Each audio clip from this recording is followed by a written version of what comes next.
Para nabi diutus oleh Allah Subhanahu wa Ta'ala untuk membimbing umat manusia yang tersesat.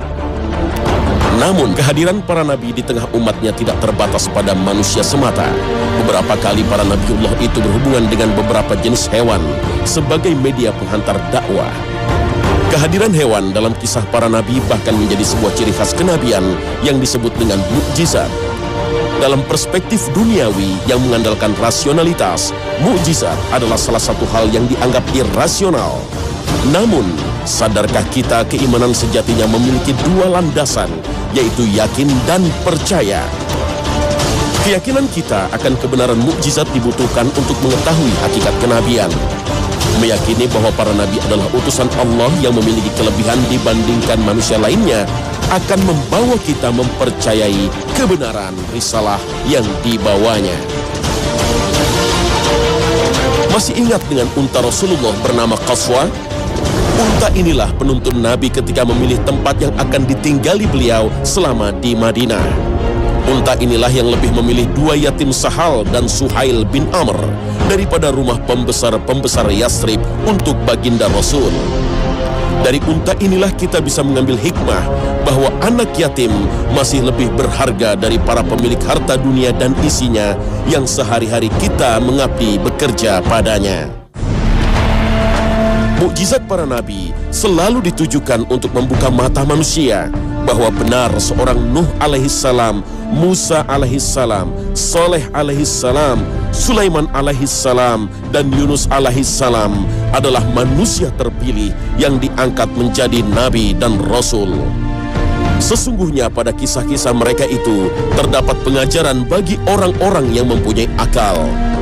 Al-Quran itu bukanlah cerita yang dibuat-buat, akan tetapi membenarkan kitab-kitab yang sebelumnya dan menjelaskan segala sesuatu, dan sebagai petunjuk dan rahmat bagi kaum yang beriman.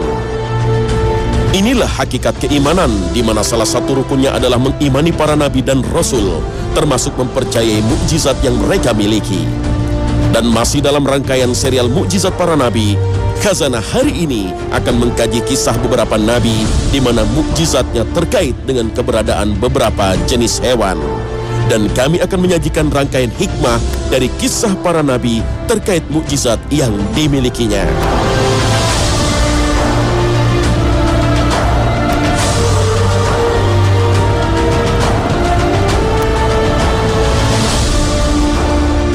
Assalamualaikum warahmatullahi wabarakatuh. Selamat pagi pemirsa Khazanah. Kami kembali hadir untuk mengudara dengan tujuan menjadi sarana penambah ilmu agama. Semoga rangkaian informasi yang kami sajikan bisa menebalkan keimanan Anda. Amin Allahumma amin. Dunia nampaknya sudah mendekati masa akhir. Kira-kira inilah pemikiran manusia ketika mengetahui berita tentang terjadinya sebuah bencana alam.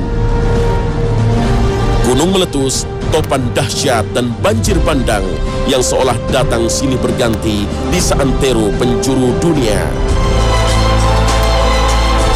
Salah satu bencana besar yang mulai dikhawatirkan umat manusia adalah banjir bandang yang diramalkan akan menenggelamkan separuh wilayah permukaan bumi. Data ilmiah yang disajikan oleh Badan Aeronautika dan Antariksa Amerika Serikat NASA menunjukkan bahwa tiap tahun suhu bumi secara rata-rata meningkat 1,5 derajat Fahrenheit. Sehingga dalam kurun waktu 22 tahun ke depan, suhu permukaan bumi lebih panas 1 derajat Celcius dibandingkan saat ini.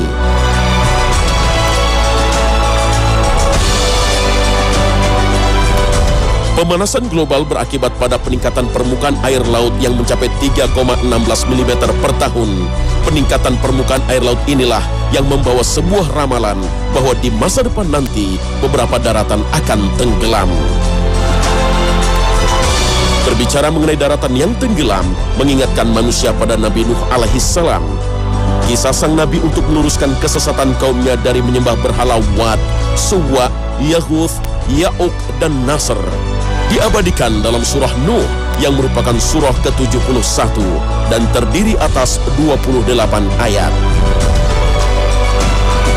Inna أرسلنا نوحا إلى قومه أن أنذر قومك من قبل أن يأتيهم عذاب أليم قال يا قوم إني لكم نذير مبين أن اعبدوا الله واتقوه وأطيعون.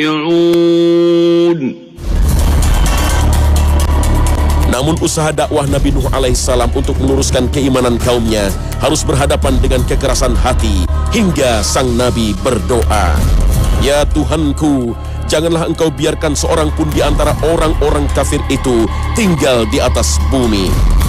Sesungguhnya jika engkau biarkan mereka tinggal, niscaya mereka akan menyesatkan hamba-hambamu, dan mereka tidak akan melahirkan selain anak yang berbuat maksiat lagi sangat kafir. Ya Tuhanku, ampunilah aku, ibu bapakku, orang yang masuk ke rumahku dengan beriman, dan semua orang yang beriman laki-laki dan perempuan. Dan janganlah engkau tambahkan bagi orang-orang yang zalim itu selain kebinasaan." Itulah doa sang Nabi yang diabadikan dalam surah Nuh ayat 26-28. Kebinasaan kaum kafir yang zalim itu akhirnya datang dan terjadi dalam bentuk datangnya air bah yang menghanyutkan dan menghancurkan. Namun, Nabi Nuh dan umatnya mampu selamat karena mukjizat sang Nabi dalam bentuk terciptanya kapal maha besar yang disebut dengan bahtera. Bahtera Nabi Nuh sejatinya adalah sebuah mukjizat karena ihwal pembuatannya berdasarkan wahyu Allah Subhanahu wa Ta'ala. Dan buatlah bahtera itu dengan pengawasan dan petunjuk wahyu kami, dan janganlah kamu bicarakan dengan aku tentang orang-orang yang zalim itu. Sesungguhnya mereka itu akan ditenggelamkan. Dan mulailah Nuh membuat bahtera, dan setiap kali pemimpin kaumnya berjalan melewati Nuh, mereka mengejeknya. Berkatalah Nuh, "Jika kamu mengejek kami, maka sesungguhnya kami pun mengejekmu, sebagaimana kamu sekalian mengejek kami." Namun, bahtera Nabi Nuh alaihissalam tak hanya berisi umat manusia yang mengimani keberadaan Allah Subhanahu wa Ta'ala. Dalam surah Hud ke-40, Nabi Nuh alaihissalam juga diperintahkan untuk memasukkan hewan dengan berpasangan. Hingga apabila perintah kami datang dan dapur telah memancarkan air, kami berfirman, "Buatkanlah ke dalam bahtera itu dari masing-masing binatang sepasang, jantan dan betina, dan keluargamu, kecuali orang yang telah terdahulu ketetapan terhadapnya. Dan muatkan pula orang-orang yang beriman dan tidak beriman bersama dengan Nuh itu, kecuali sedikit." Bahtera Nabi Nuh alaihissalam tak hanya menyelamatkan manusia yang beriman, namun binatang sebagai sesama makhluk ciptaan Allah Subhanahu wa Ta'ala juga terjaga eksistensinya. Manusia sejatinya tak hanya belajar akan arti keimanan atas seruan Nabi kepada kaumnya dari kisah Nabi Nuh alaihissalam. Secara tersirat, Allah mengajarkan kepada kita untuk menjaga eksistensi binatang di dunia. Binatang adalah salah satu isi bumi yang bisa dimanfaatkan manusia untuk menjalani kehidupan di dunia. Selamatnya berpasang-pasang jenis binatang di dalam bahtera Nabi Nuh seharusnya dimaknai sebagai salah satu bagian dalam menyelamatkan kehidupan manusia di masa mendatang. Jika kapal Nabi Nuh alaihissalam hanya berisi umat manusia, mungkin kita tak akan pernah menjumpai berbagai jenis binatang yang hidup hingga di masa kini, dan mungkin akan membuat hidup manusia menjadi tak semudah sekarang. Wallahu a'lam bis-shawab. Musa alaihissalam adalah salah satu nabi yang salah satu tugasnya adalah menyadarkan Fir'aun dari kesombongannya. Selain mengangkat diri sebagai Tuhan, Fir'aun juga menindas bangsa Yahudi yang mendiami wilayah Mesir. Masa kecil Nabi Musa alaihissalam sejatinya berada di dalam lingkungan istana. Hal ini tak lepas dari takdir yang akhirnya membawa Siti Aisyah, istri Fir'aun, menemukan bayi Nabi Musa alaihissalam yang dihanyutkan di sungai Nil.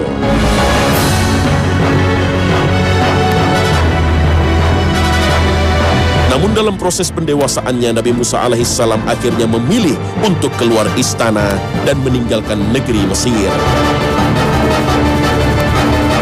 Dan pada akhirnya bertemu dan kemudian tinggal bersama dengan Nabi Syuaib. Ketika Nabi Musa alaihissalam menerima wahyu, maka tujuan dakwahnya adalah menyadarkan Fir'aun dari kesombongannya.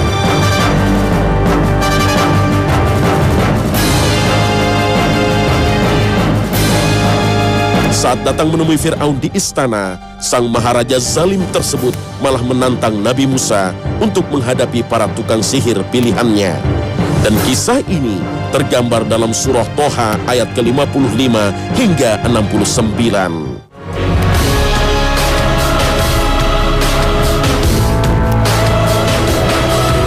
Ketika berhadapan dengan Fir'aun inilah Allah Subhanahu wa Ta'ala memberikan mukjizat kepada Nabi Musa alaihissalam. Saat mengetahui bahwa para tukang sihir Fir'aun mampu mengubah seutas tali menjadi ular, maka Allah Subhanahu wa Ta'ala mewahyukan Nabi Musa untuk melemparkan tongkatnya. Dan lemparkanlah apa yang ada di tangan kananmu, niscaya ia akan menelan apa yang mereka perbuat. Sesungguhnya apa yang mereka perbuat itu adalah tipu daya tukang sihir belaka, dan tidak akan menang tukang sihir itu dari mana saja ia datang. Dan benar saja, tongkat Nabi Musa berubah menjadi ular dan membinasakan seluruh tipu daya para penyihir Fir'aun. Pada akhirnya, mukjizat Nabi Musa alaihissalam tersebut membuat penyihir bertobat dan mempercayai bahwa Allah Subhanahu wa Ta'ala adalah Rabb yang Maha Agung lagi Maha Kuasa. فألقي السحرة سجدا قالوا آمنا برب هارون وموسى. Lalu tukang-tukang sihir itu tersungkur dengan bersujud seraya berkata, kami telah percaya kepada Tuhan Harun dan Musa. Kisah Nabi Musa seharusnya menyadarkan kita akan arti keberanian dalam memperjuangkan kebenaran. Berani karena benar yang tak surut oleh kekuasaan dan ancaman. Nabi Musa alaihissalam bersama Nabi Harun alaihissalam berani memasuki istana Fir'aun dan berdakwah langsung kepada sang maharaja yang zalim. Meski di awal sempat dihinggapi rasa ragu karena melihat kemampuan para penyihir Fir'aun, Nabi Musa alaihissalam berserah atas kuasa Allah padanya. Dan akhirnya mukjizatnya itulah yang menyebabkan para penyihir itu bertobat. Dalam hidup di masa kini, kita memang manusia biasa yang tentunya tak berhak meminta mukjizat pada Allah ketika dihadapkan masalah dan musibah. Tetapi ingatlah, manusia biasa seperti diri kita ini memiliki sebuah doa yang menjadi ujung atas sebuah usaha. Kita memang tak punya tongkat yang bisa berubah menjadi ular dan membuka pintu keberhasilan sebuah tujuan perjuangan seperti layaknya Nabi Musa. Namun ingatlah, Allah telah menjanjikan sebuah kemudahan ketika menghadapi kesulitan. Fa inna ma'al usri yusran, inna ma'al usri yusra. Karena sesungguhnya sesudah kesulitan ada kemudahan. Sesungguhnya kesulitan itu ada kemudahan.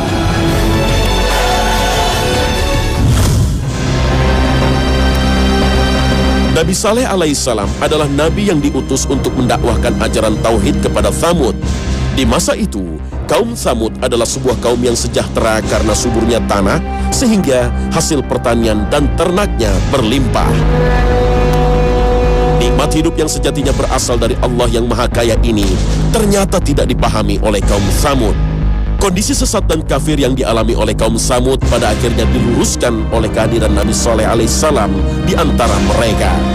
Nabi Saleh merupakan bagian dari kaum Tsamud agar mereka mau mengikuti dakwah dari Nabi yang terpilih dari kaumnya sendiri. Kesombongan kaum Tsamud pada akhirnya membuat mereka sangsi atas kesucian risalah Nabi Saleh alaihissalam. mendapatkan tantangan dan penolakan dari kaumnya yang sesat, maka Nabi Saleh alaihissalam memohon agar Allah memberinya sebuah mukjizat demi meyakinkan mereka atas kebenaran ajaran tauhidnya. Dan benar saja, Allah yang Maha Pengasih lagi penyayang memberikan mukjizat kepada Nabi Saleh alaihissalam berupa kelahiran unta betina yang lahir dari sebuah batu. Peristiwa ini telah tersurat dalam surat Al-A'raf ayat ke-73. Dan kami telah mengutus kepada kaum Samud saudara mereka Soleh. Ia berkata, "Hai kaumku, sembahlah Allah, sekali-kali tidak ada Tuhan bagimu selainnya. Sesungguhnya telah datang bukti yang nyata kepadamu dari Tuhanmu. Unta betina Allah ini menjadi tanda bagimu, maka biarkanlah dia makan di bumi Allah, dan janganlah kamu mengganggunya dengan gangguan apapun, yang karenanya kamu akan ditimpa siksaan yang pedih." Tapi meski telah secara nyata melihat mukjizat yang dimiliki Nabi Soleh alaihissalam, kaum Samud tetap menolak dakwah sang utusan Allah. Mereka berkeras untuk menolak mengimani keesaan Allah. Kepercayaan mereka terhadap berhala tak berkurang sedikit pun. Bahkan mereka secara nyata menantang kebenaran akan turunnya azab Allah dengan cara membunuh unta betina yang seharusnya dilindungi. Kebenaran kisah ini telah terangkum dalam surat Al-A'raf ayat ke-76 hingga 77. Orang-orang yang menyombongkan diri berkata, "Sesungguhnya kami adalah orang yang tidak percaya kepada apa yang kamu imani itu." Kemudian mereka sembelih unta betina itu, dan mereka berlaku angkuh terhadap perintah Tuhan. Dan mereka berkata, "Hai Saleh, datangkanlah apa yang kamu ancamkan itu kepada kami, jika betul kamu termasuk orang-orang yang diutus Allah." Perilaku kaum Samud ini pada akhirnya menjadi jalan sesat yang membinasakan mereka sendiri. Nikmat duniawi yang mereka raih ternyata menjadi penutup pintu hati atas keesaan dan kesucian Allah, Rabb yang Maha Kaya. Kedatangan Nabi dengan kebenaran risalah dan ajaran serta mukjizat yang melekat padanya hanya membuat sebagian kecil di antara kaum Samud bertobat dan mengucap La ilaha illallah. Pelajaran dan hikmah yang bisa diambil dari kisah ini adalah kesombongan merupakan salah satu pintu masuk pengingkaran terhadap kuasa Allah Subhanahu wa Ta'ala. Ingkarnya sebuah kaum terhadap Allah sejatinya terus terjadi hingga saat ini.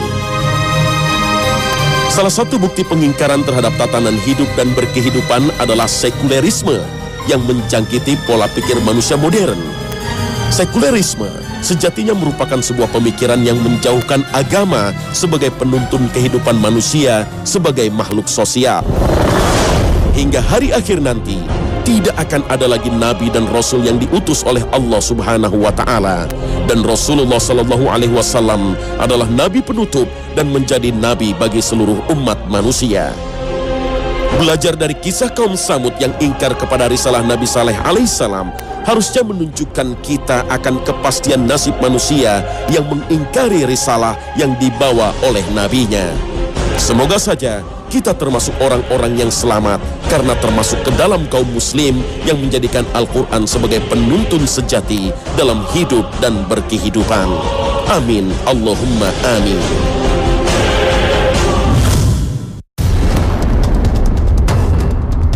Sulaiman alaihi salam adalah salah satu nabi yang mendapatkan amanah berupa kekuasaan sebagai raja di tanah Syam atau Palestina. Kekuasaan Nabi Sulaiman alaihissalam sejatinya bukanlah sebuah tujuan hidup seperti yang dipertontonkan oleh beberapa manusia modern. Kuasa dan gelar raja yang melekat pada diri Sulaiman alaihissalam adalah ikhtiar untuk menegakkan agama Allah di atas bumi. Dan salah satu bentuk kekhalifahan yang utama adalah amanah untuk menjaga bumi dan seisinya agar kesejahteraan seluruh penghuninya bisa terjaga. Termasuk di dalamnya adalah hewan-hewan mungil yang menjadi penghuni lapisan bawah tanah. Salah satu bentuk mujizat Nabi Sulaiman alaihissalam adalah kemampuan untuk mendengarkan dan memahami percakapan para binatang. Dan hal ini telah tersurat dalam surah An-Naml ayat ke-18 hingga ke-19. Hingga apabila mereka sampai di lembah semut, berkatalah seekor semut, "Hai semut-semut, masuklah ke dalam sarang-sarangmu, agar kamu tidak diinjak oleh Sulaiman dan tentaranya, sedangkan mereka tidak menyadari." Maka dia tersenyum dengan tertawa karena mendengarkan perkataan semut itu.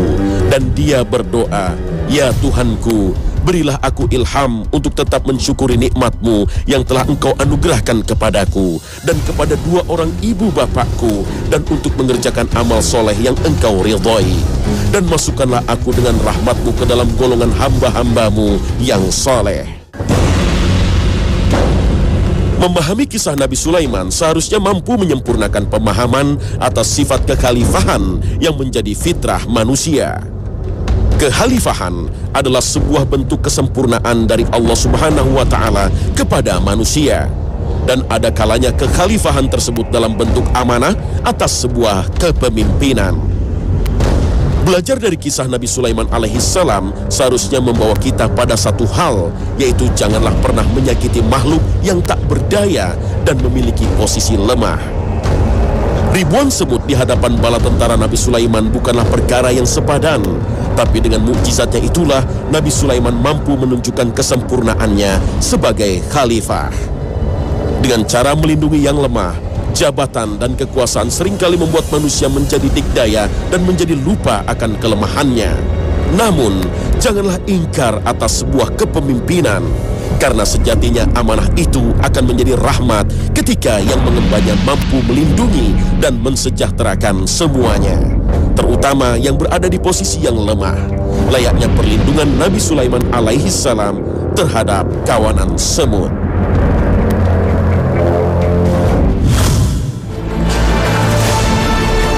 Nabi Yunus alaihissalam adalah salah satu nabi yang pernah diuji saat ditelan oleh sebuah ikan raksasa. Surah Al-Anbiya ayat ke-87 hingga 88 secara tersirat menceritakan kisah Nabi Yunus alaihissalam. Dalam surah tersebut, Nabi Yunus alaihissalam pergi dari desa yang dihuni oleh kaumnya yang menyembah berhala. Padahal belum ada wahyu yang menyerukan kepada Nabi Yunus alaihissalam untuk meninggalkan kaumnya. Namun dalam keadaan marah, Nabi Yunus alaihissalam memberanikan diri untuk meninggalkan kaumnya dan bepergian dengan menggunakan kapal. Maka tak berselang lama Allah memberikan peringatan atas kesalahan Nabi Yunus alaihissalam. Peringatan itu berupa kedatangan seekor ikan raksasa yang akhirnya memakan Nabi Yunus alaihissalam. Namun atas kuasa Allah Subhanahu wa Ta'ala, tubuh Nabi Yunus tidak terluka dan terkoyak oleh gigitan ikan raksasa. Saat berada di dalam perut ikan, Nabi Yunus alaihissalam menyadari kesalahannya dan kemudian ia berdoa, "Maha suci Engkau, sesungguhnya aku adalah termasuk orang-orang yang zalim." Dan akhirnya Allah Subhanahu wa Ta'ala menyelamatkan Nabi Yunus alaihissalam dan mengabulkan doa serta menerima taubatnya. Kisah Nabi Yunus alaihissalam ini sejatinya contoh bagi kita. Bahkan seorang nabi pun pernah melakukan kesalahan dan akhirnya diingatkan oleh Allah yang Maha Agung. Apalagi kita manusia biasa. Berbuat salah hingga berujung pada bertambahnya dosa adalah sebuah perkara yang tak mungkin dihindari.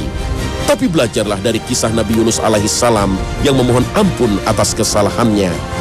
Kita mungkin tak ditelan ikan seperti yang dialami oleh sang nabi, tapi bisa jadi pertobatan kita mampu membawa kita pada sebuah jalan terang, layaknya seorang manusia yang keluar dari mulut ikan.